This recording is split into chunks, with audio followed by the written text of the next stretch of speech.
how then would you link that to your story? And see, I would say Todd, years ago, when he was, certainly when he was not a Christian, but even as a young Christian, his scorecard, his way of measuring fruitfulness was not multiplication.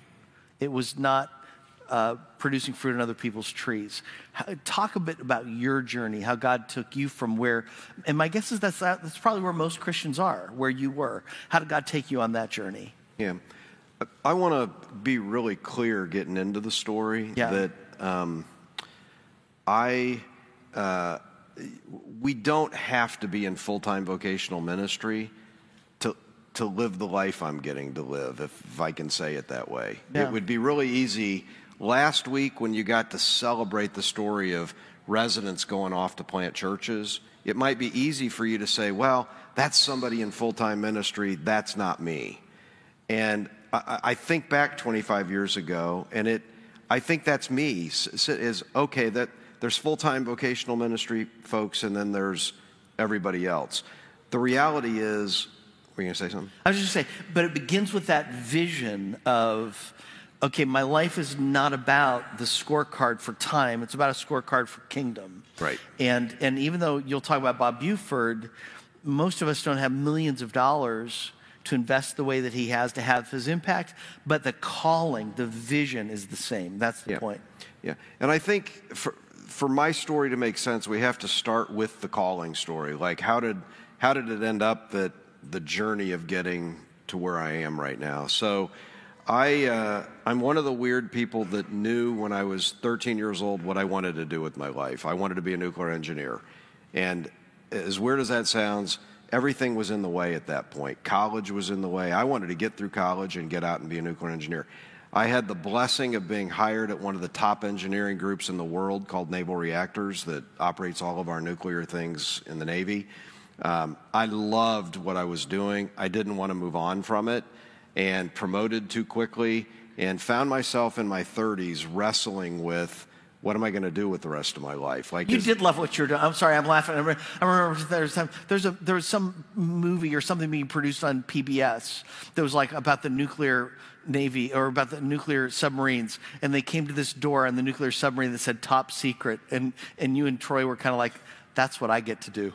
The stuff that's behind that door. Anyway, You loved what you were doing. And the key is, I loved what I was doing. I didn't want to move beyond what I was doing at the time. But I also started wrestling with this idea of from success to significance. Is this really what I'm going to measure fruitfulness with? I mean, at the time, I wouldn't have used the word fruitfulness, but that's really was at the core of it. What is fruitfulness going to be for me for the next 35 years? Right when I started wrestling with it, a guy named Bob Buford wrote a book called Halftime. Bob owned one of the largest cable companies in America early on in Cablevision, strong Christian guy. And Bob decided in his halftime, when he was in his early 40s, that he was going to spend the rest of his life giving his money away, such that the last check would bounce. And it was actually the subtitle of his book that captivated me, which was Moving from Success to Significance. And so I start going through the book the year it came out, when I was wrestling with it. I didn't have his money, but he was speaking a language for me that was tapping into this fruitfulness thing. So I started on the journey of what am I going to do with the rest of my life? I wrestled for a couple years and concluded that I was going to leave the Navy and start a company. And I won't go into all the details of what happened there. The admiral I was working for called me back to D.C. quickly and said, I need you to work on this project. That kind of sidetracked my plans to go do the company on the timeline it was in. And so when I came back to D.C., Brett starts talking about, why don't you go into ministry? Why don't you go into ministry? Which for me was a very, no, I want to go start a company. Why would I want to go into ministry? I don't have a Bible college background, all the different things. So for about 2 years, I was wrestling with, what am I really going to do with things? And here's where the fruitfulness and scorecard really starts to play in. I call it the 2-column exercise. I took out a piece of paper, 2 columns. One side of the column was life as it is, a wonderful 401k, plenty of money, all the good things, vacations, cars, the different things, kids in private school. And on the other column was, what if I did this crazy thing Brett's talking about, a ministry sort of thing? And I'm going to tell you the definition of insanity. I did the 2-column exercise. I'm not kidding you. I did it 50 times over 2 years, and it always produced the same result. One side didn't seem to add up to the other. And so at the time, I've told Brett, this is where the weird paradox comes in. What God really was wanting was a step of faith. He was wanting a step of faith. Not really, I don't think, even as much for the things being surrendered on the left column as it was a new definition of fruitfulness. It's what does fruitfulness really look like? What are the things that are really going to last? Todd, as you're saying that here, the point I want to draw out here at this point is the question is, are you teachable? Are you at a point right now where you're willing to listen to God on a new scorecard? There's a crisis of faith. There's a crisis of disbelief that you have to go through. For Bob Buford, it was the death of a son. He sold a company, realized he'd been living for success. His son died. It's like, okay, God, something more has to matter in my life. For you, it's this transition that you're going through, and what am I supposed to do? And and God will use me to ask you the questions that were bugging you. I hope this morning for some of you creates that. My guess is that God has set you up for this conversation. So you're hearing Todd and thinking, oh man, this is exactly what I've been wrestling with. So there has to be that crisis where you are open to significant change. Okay, so then what happened next for you to process your next steps? Yeah, it's profoundly hard and it's not complicated. I mean, it really is a surrender of a step of faith for me at that point. It is when Ann and I took the step, candidly, it was a harder impact on her than it was on me. It was that putting to death the left side of the scorecard had the most direct impact to her. In our case, and I'm not proposing this to anybody, in our case, we believed that within a couple of years, we may be in bankruptcy. We may dry the 401k out. We took a huge pay cut to do what we were doing to go there. But again, I don't think the issue is about the money or the stuff. I think the issue is God wanting the new scorecard. Now, let's go back to let's bridge the gap then with people who are, most people are not going to make the transition from the nuclear Navy into full-time Christian ministry, into full-time church ministry. But part of the reason I wanted you to have this conversation today is because I don't know anybody who has a clear vision for one of the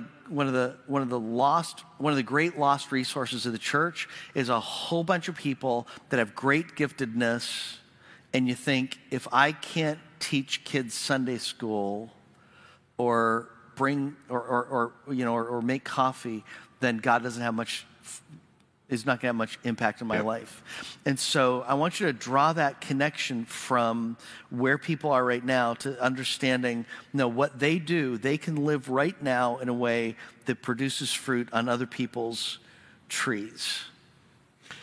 Yeah, I think what Brett's talking about right now, the idea, if I go back to disciples who make disciples that plant churches,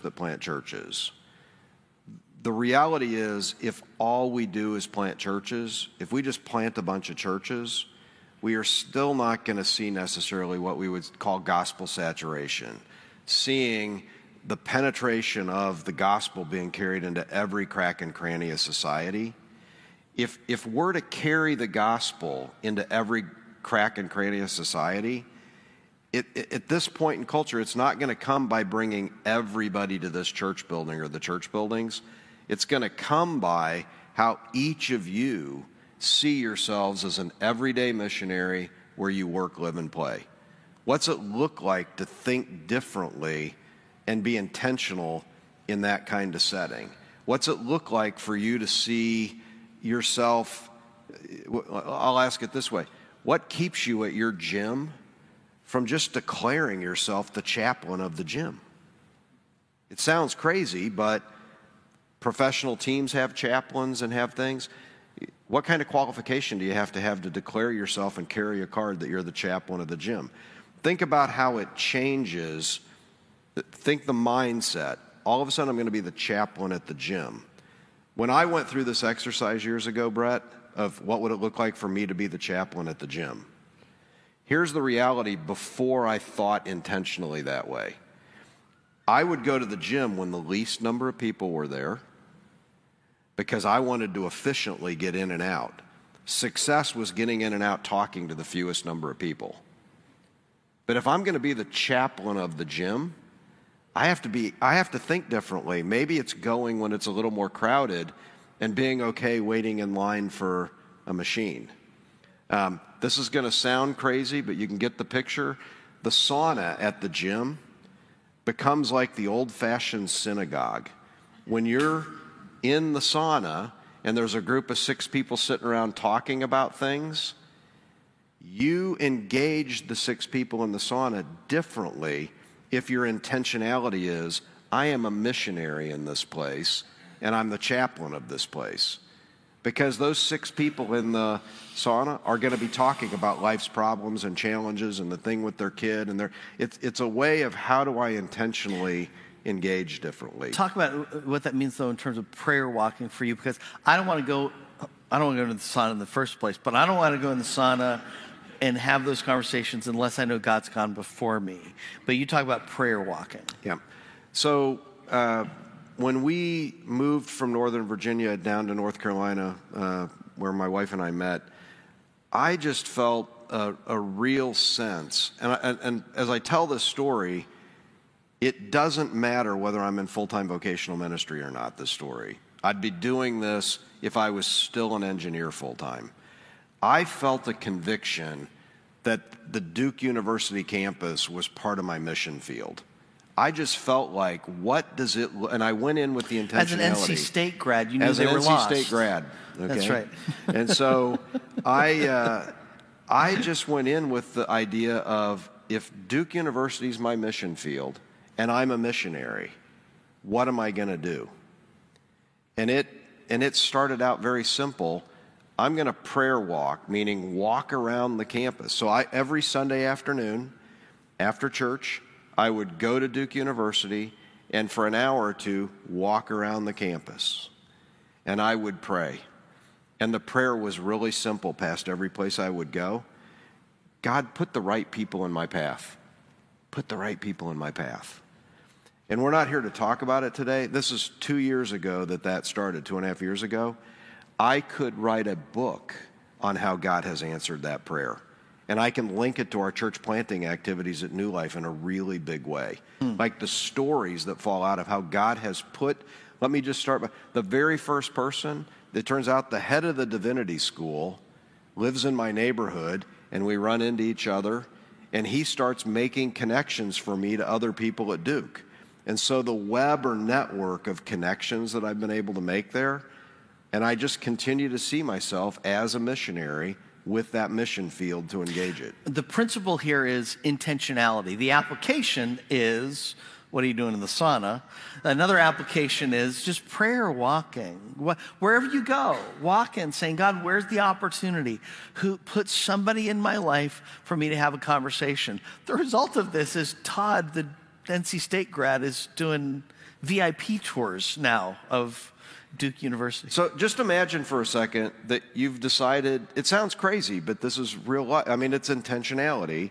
I want to be a missionary at Duke, and I am praying, God, put the right people in my path. Who is one of the very first people that I run into?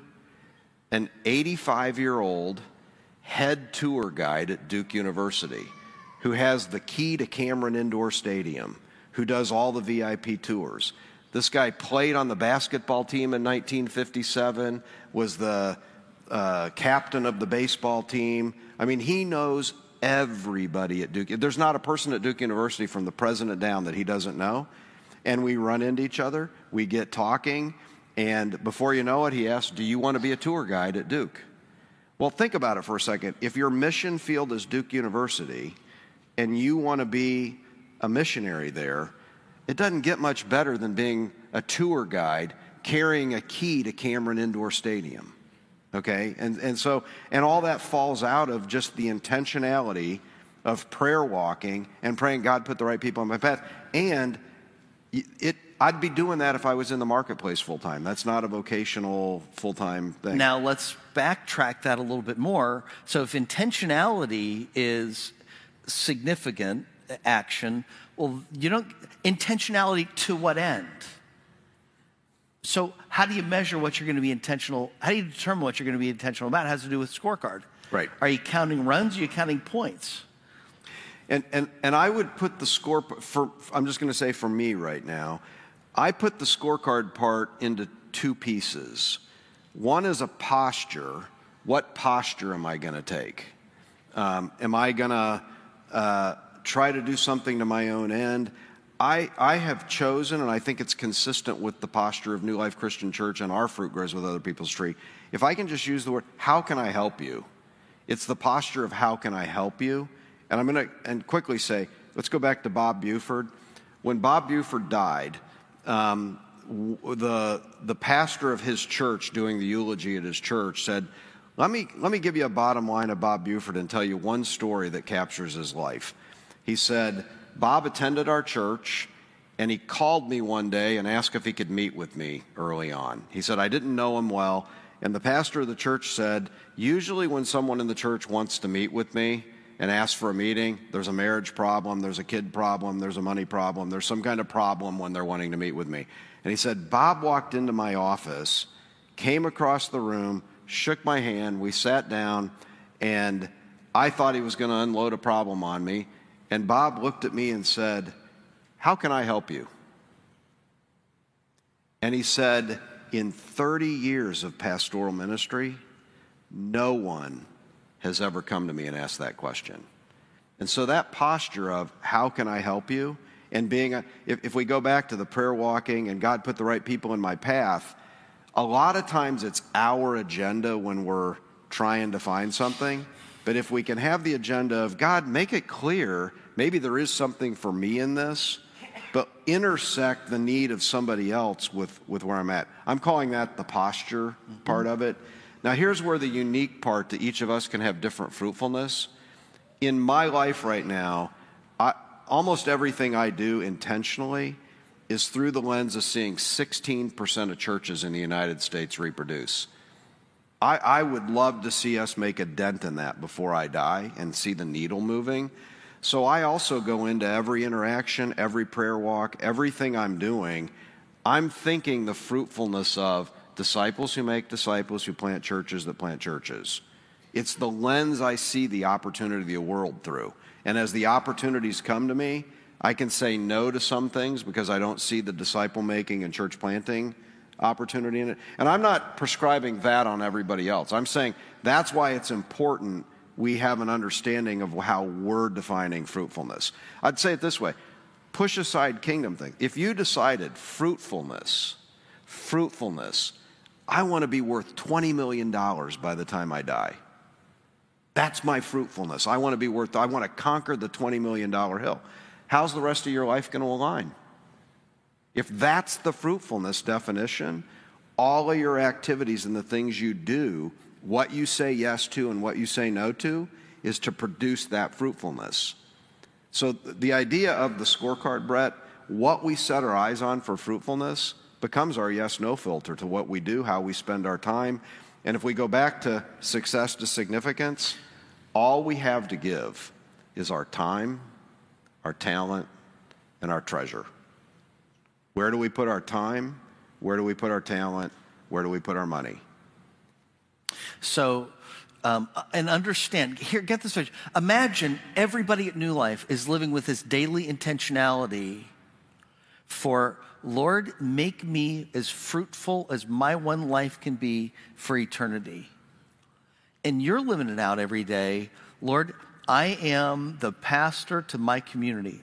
God, show me who I can help. Show me who I can serve. Show me how you want to use me.